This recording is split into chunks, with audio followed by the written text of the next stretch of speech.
Good day, friends and family. I'm Femi Oho, and I want to speak a word into your heart today. Just a few moments of reflection that I pray will lift you, stir you, and challenge you to live more intentionally and more fully. The book of Proverbs chapter 30 verses 18 to 20 says, "There are 3 things that are too amazing for me, 4 that I do not understand.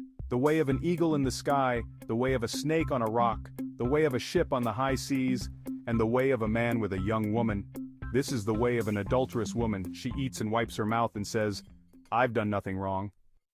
Let's talk about that. There are things in life that are simply beyond our understanding, mysteries that leave us in awe. The flight of an eagle, soaring high with no visible effort. The snake, gliding smoothly across a rock with no feet. A ship, slicing through the vast ocean guided by invisible winds, and then the power of attraction between man and woman. What's the lesson here? Life is full of wonders, natural, powerful, spiritual, but not everything that's mysterious is wise. Not everything that flows easily is right. Solomon saw that there's a difference between what amazes us and what should guide us. The eagle, the snake, the ship, and the spark of love all speak to movement, direction, and purpose. But then, he warns of something else. The deceptive ease of wrongdoing, of people who live carelessly and still say, "I've done nothing wrong." So today I encourage you, be like the eagle. Aim high, live above the noise, and stay connected to the wind of God's Spirit. Be like the ship. Navigate the storms. Keep your eyes on your destination, and let God be your compass. Be like the snake. Move with purpose, even when the terrain is tough. And when it comes to relationships, pursue them with honor, truth, and responsibility. But most of all, don't be fooled by ease. Don't justify what you know is wrong just because the world calls it normal. God is calling us to live not just amazed, but aligned. Aligned with His truth. Aligned with His purpose. Aligned with wisdom. There's a wonder to your life too. A mystery about your journey that even you can't fully explain. You've been through storms. You've climbed mountains. You've flown through seasons that tried to clip your wings. And yet, you're still here. So rise like the eagle, glide like the snake, sail like the ship, love with purpose, and live with integrity. God bless you.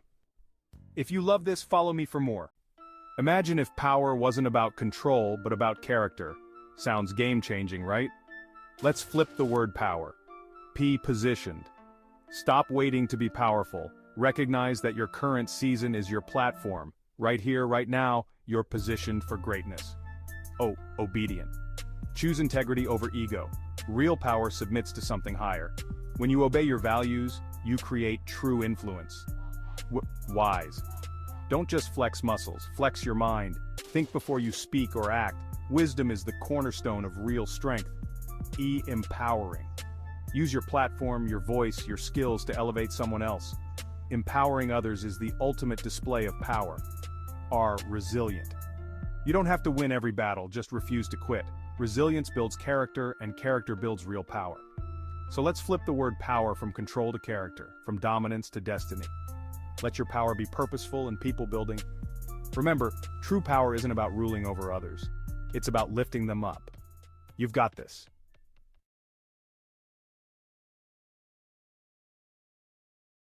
I had just finished.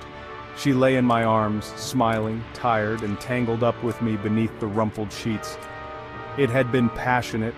It had been thrilling. Our secret meetings always were. We were both choir leaders in our church. Everyone saw us as examples, models of what a young Christian man and woman should be. But behind closed doors, away from the eyes of the congregation, we were slaves to our flesh. We always told ourselves, we'll repent later.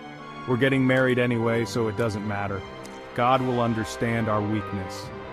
That evening, after she left my apartment, she sent a voice note. "I love you so much. Can't wait for our forever to start." I smiled, feeling safe, feeling loved, feeling wrongly justified. Not even an hour later, my phone rang. It was her cousin, screaming and crying. There had been an accident. Her car lost control on the slippery road. She didn't make it. I dropped the phone. My heart broke. No words came out, only groans of pain and terror. The next morning at the church, everyone wept. They sang about a faithful sister going home to be with the Lord. They said heaven had gained an angel. But inside me, I knew the truth.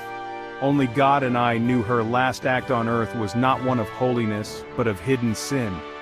And then a deep, horrifying thought stabbed me. What if she didn't have time to genuinely repent? What if the later we always counted on never came for her? The guilt crushed me. The fear of God's judgment gripped my soul like never before. Dear friend, I ask you today, what secret sins are you nurturing, assuming you have tomorrow to repent? What hidden acts are you covering with a beautiful public image? Are you gambling with eternity, thinking you can make it right someday? Someday may never come. The next breath is not promised.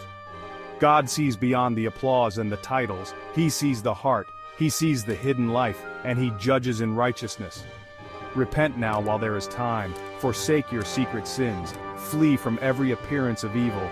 Return to your first love. Because when death comes knocking, it will not wait for you to finish your pleasure before it claims your soul. You have read this for a reason. Please don't ignore it. Repent today. Rejoice tomorrow.